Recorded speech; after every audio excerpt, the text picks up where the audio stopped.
Hey guys, this is Anne with the Heritage Alliance, and this is a special edition of Homecooked History.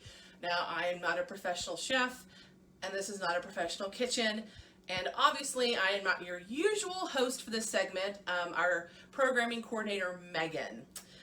Way back in May, you all were super generous and helped us out on our Giving Tuesday Now, and we promised you some fun rewards after that, and one of those was a gelatin-based dessert, and apparently I drew the short straw. So for this edition of Home Cooked History, we are making a Knox Gelatin inspired salmon mold. I will say that for this recipe, I feel like I should be a 1950s housewife, and that I should be, sending my two precocious children and my spouse off to work, and with some bagged lunches. So cue the 1950s intro.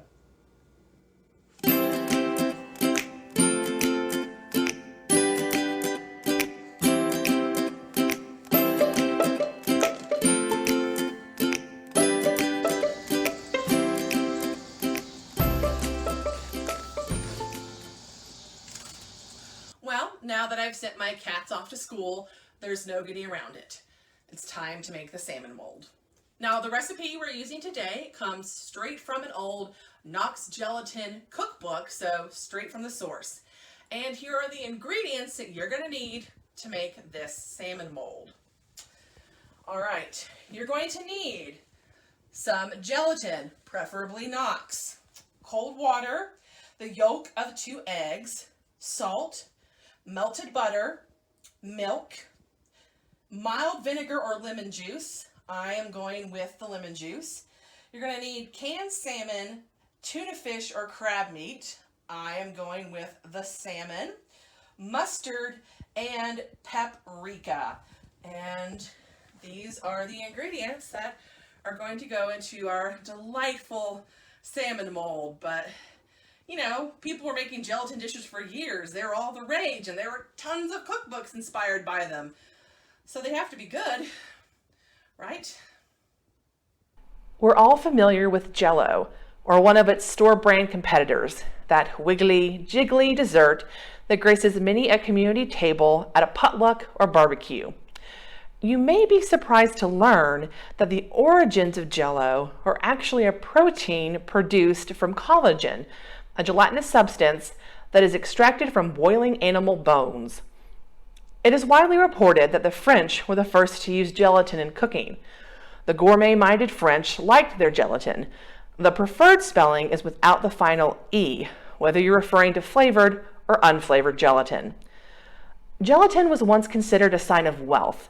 Before the advent of prepared gelatin, only members of the elite classes could afford it. It took hours to render gelatin, clarify it, and turn it into fancy aspics, molded salads, desserts, etc. The use of gelatin was a sign that the host or hostess had the means to support a kitchen staff with the skill and time to create such a dish. When gelatin became available commercially, it was still a symbol of culinary sophistication. In 1845, Peter Cooper, industrialist, inventor, and philanthropist, secured a patent, U.S. patent number 4084, for a gelatin dessert powder called portable gelatin, requiring only the addition of hot water. Nothing was done with this patent for another 50 years. Mr. Cooper did not set out purposely to discover dessert gelatin. He was more interested in glue. For many years, food manufacturers experimented with gelatin, but no one was able to come up with an appealing product. It looked bad and did not taste very good. While Cooper patented its manufacture, he did little to commercialize it. He packaged it for sales to cooks, but there was little interest. This all changed with Charles Knox in the late 1800s, but more on that in a minute.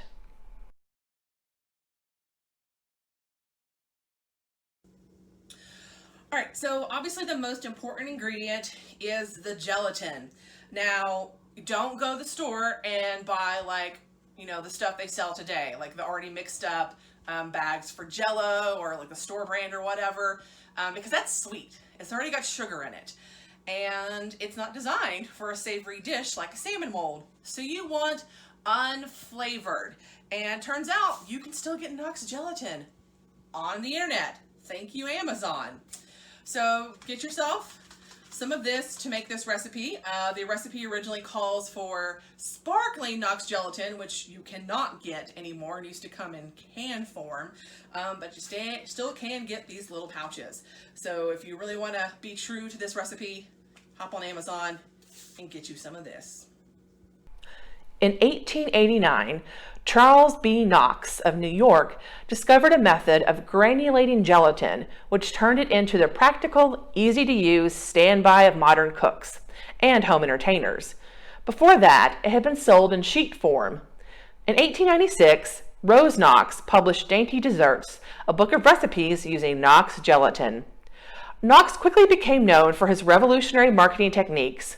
When Charles Knox died in 1908, he left his wife to run the largest unflavored gelatin manufacturing company in the world. The Knox family managed their gelatin business for 3 generations before being acquired by Thomas J. Lipton in 1972. The recipes in this video come from the 1941 Knox Gelatin Desserts, Salads, Candies, and Frozen Dishes Cookbook. Jell-O was patented in 1897 and is still the most popular of the gelatin food offerings. Gelatin dishes were especially popular in the 1930s through 1950s. Gelatin-based dishes added a touch of sophistication to any table, at any bridge party, or any church picnic. What had once been a treat for the elite was now available to the masses. Okay, so the recipe says that I'm going to need to cook my savory mixture in a pot over boiling water. So I'm not boiling the mixture myself, I'm just cooking it on the heat of the boiling water. So I need to create a double boiler situation.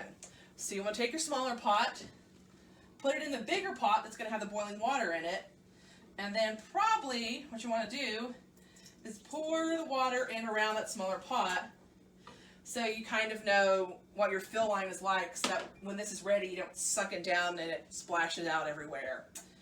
But when you get the level of water you want to boil, you take this out and then get this boiling so it'll be ready when it comes time to cook. So you're going to need to separate the yolk from 2 eggs, meaning when you crack it, be careful not to break the yolk, and you're going to need to separate the yolk from the whites. And you can do that by either passing the yolk back and forth between the 2 halves of the egg, or you can use your hand.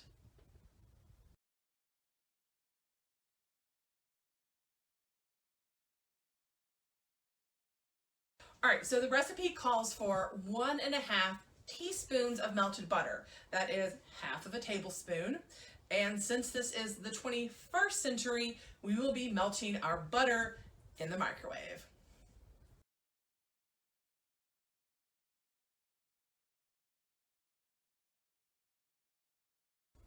Slightly beat your egg yolks, and then you'll be ready to add in the rest of your mixture. Then you're going to add a teaspoon of salt to your slightly beaten egg yolk mixture.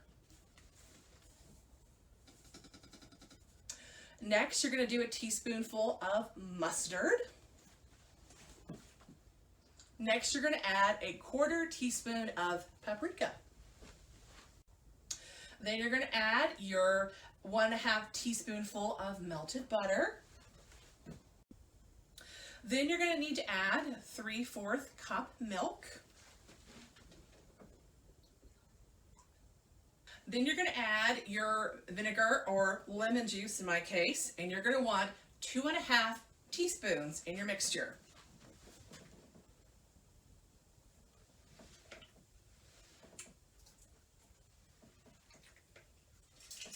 And I'm going to go find the half because I don't trust my judgment.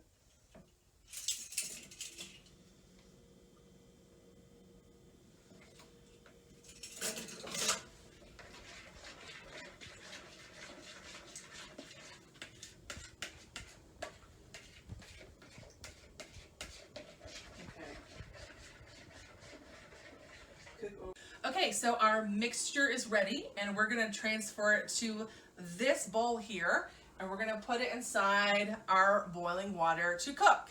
But remember, we're not dumping this in the boiling water.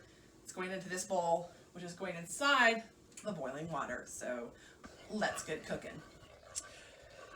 So the recipe says you stir your mixture constantly until it thickens.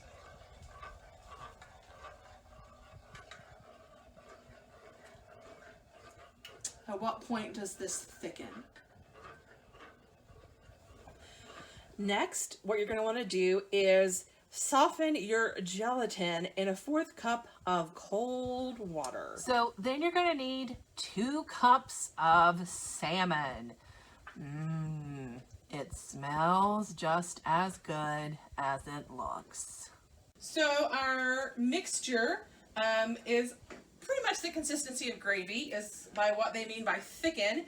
And we've got our gelatin, which looks like snot, all ready to go. So now we're going to add the gelatin to our mixture, and we're going to want to stir until it is dissolved completely.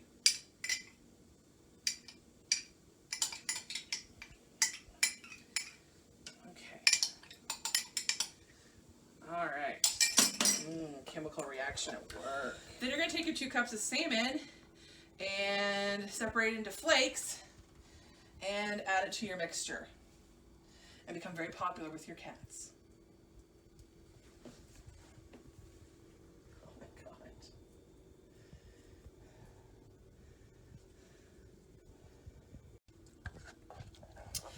God. Look at that. I can feel my taste buds tingling now. So then you are going to dump your mixture into your mold. And I actually have a salmon mold here, which is what ideally you would want to use for this recipe, is some sort of fish mold. So big thanks to Belinda Keener for letting me borrow your salmon mold. Now you're going to want to rinse it with cold water so that the chilling process is already started.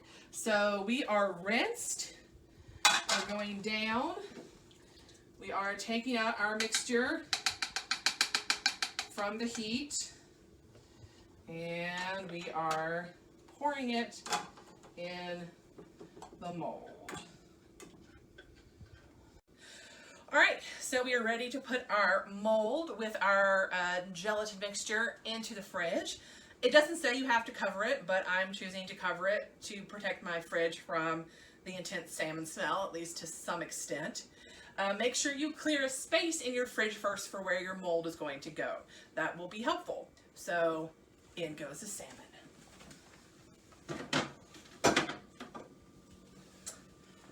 And we will put it to bed for the night and check on it in the morning.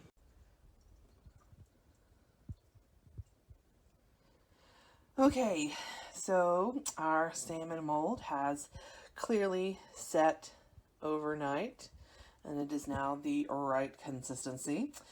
So first we're going to take a knife that has been dipped in warm water and go around the edges of the mold and try and separate it out. All right, now I've gone around the edges of my salmon mold here, and then it said to dip the mold in warm water for like 10 seconds so that it gets a little softer, but not too long. Definitely smells strongly of fish. All right, gang, here it is in all of its out of the mold glory. You can kind of see some fin detail there, but it kind of gets ambiguous here up near the front. So we'll come back and tell you how it tastes and if it tastes as good as it looks.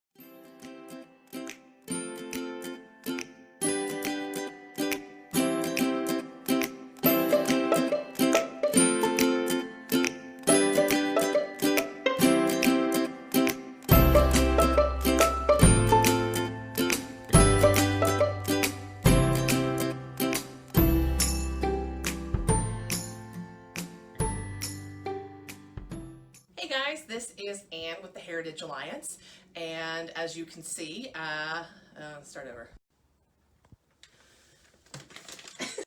Well, now that I've sent my cats off to school, there's no getting around it. It's time to make the salmon mold. Now the recipe, slightly beat your